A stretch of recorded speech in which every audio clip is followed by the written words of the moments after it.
Hi wrestling fans, thanks for clicking the Trinity Rose Report. Hope everybody got through the holiday good and didn't have a heat stroke. Oh, a lot of parts of the country had a tremendous heat wave going on. Okay. Hey, now that, by the way, Brock Lesnar met with UFC President Dana White in Vegas this weekend following the UFC pay-per-view, if you caught it.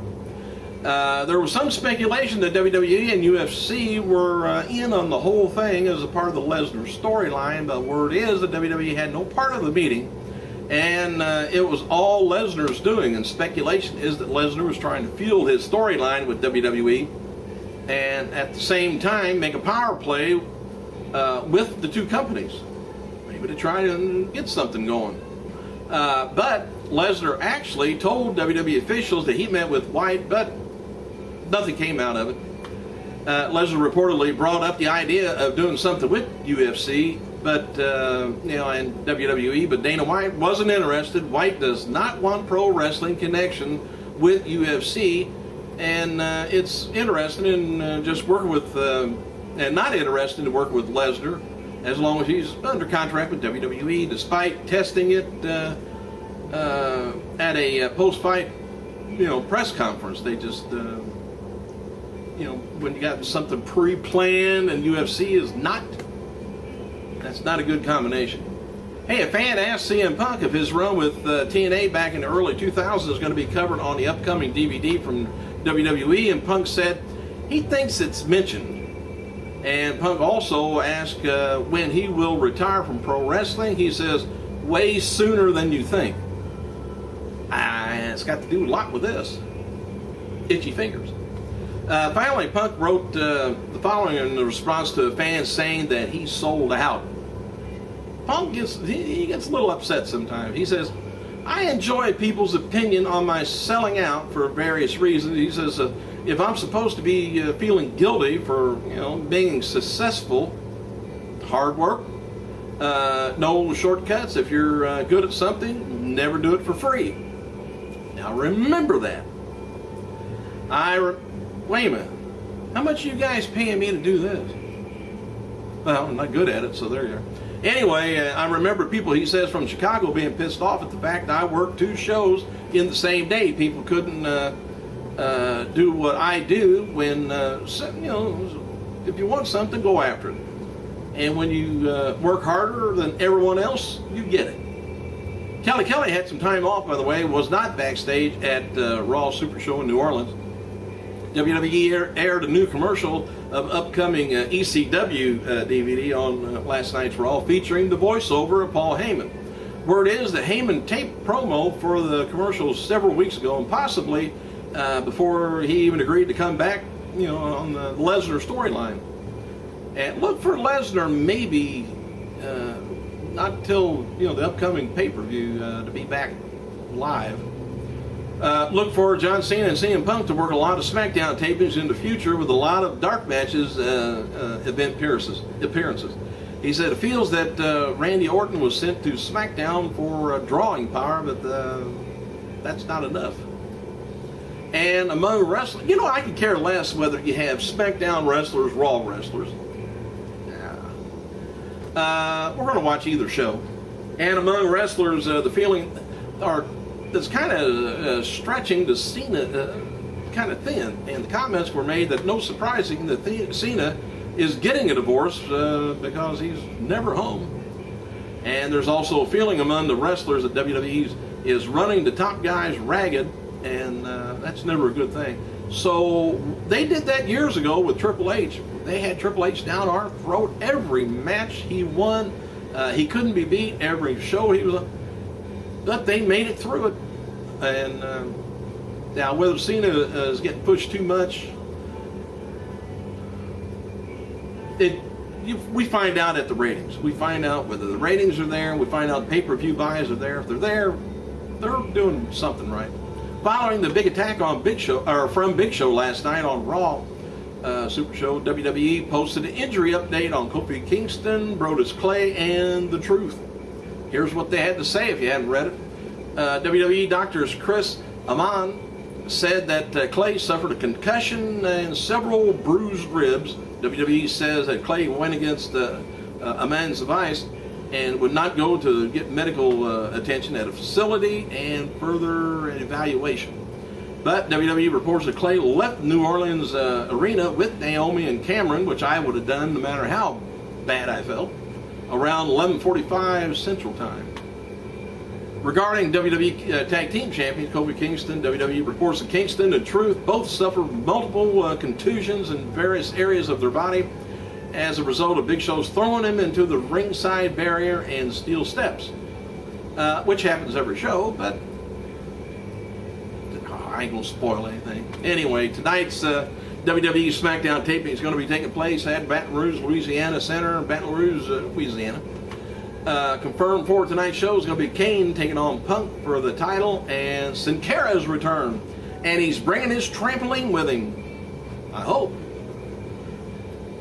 So anyway, John Cena versus Laurinaitis and Big Show in the handicap match, plus special appearance by Randy Orton's also being advertised. I don't know whether that's going to be taped or for just their viewing only.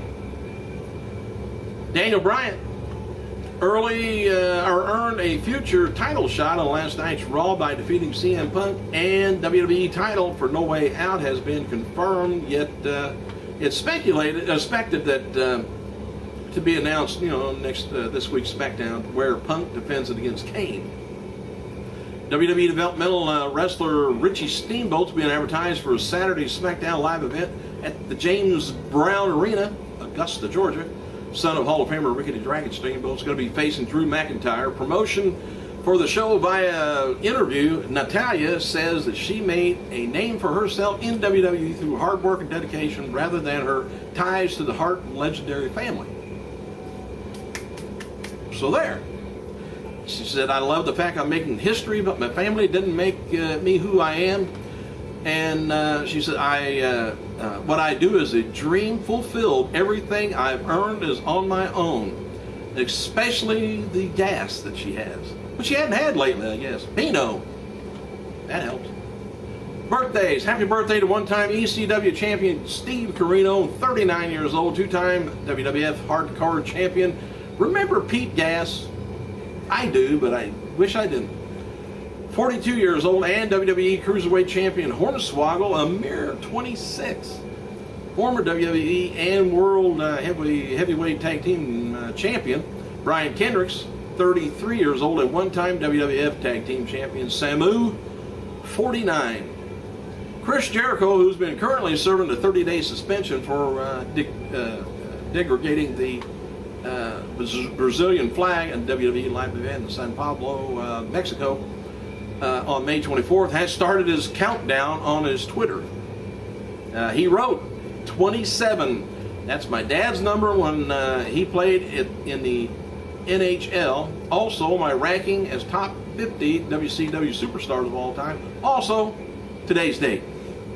And then he wrote, he said, day 26 is that R&B rock group formed by P. Diddy in 2007.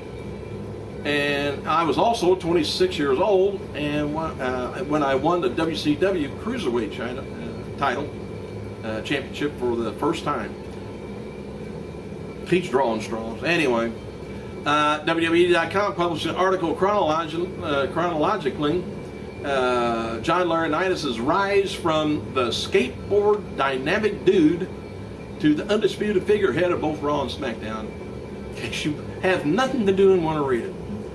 And former women's champion Chris Stratus is today's featured superstar on WWE.com. On Thursday's live episode of Impact Wrestling, Devon defended his television title against the choice of the fans. This week's ImpactProWrestling.com is going to be will be featuring one challenger each day. The first is Rob Van Dam. Voting is going to be open to the website at noon Eastern Standard Time on Thursday, May 31st. If you want to get that interactive crap going. Multiple TNA wrestling stars being advertised for Saturday's Legend of the Ring 14 event at Crown Plaza, Monroe, New Jersey, featuring Austin Aries, Brooke Tessmacher, Madison Rayne, Matt Morgan still being listed over there, Robbie E. and Rosita.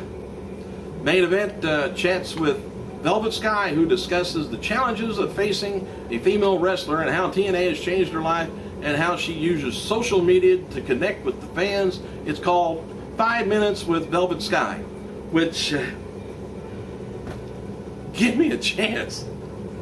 5 minutes, I love it. Anyway, a lot of WWE talent are walking on eggshells for fear of getting in trouble when, trying to be creative now. Since the Chris Jericho incident in Brazil has caused kind of paranoia among the talent.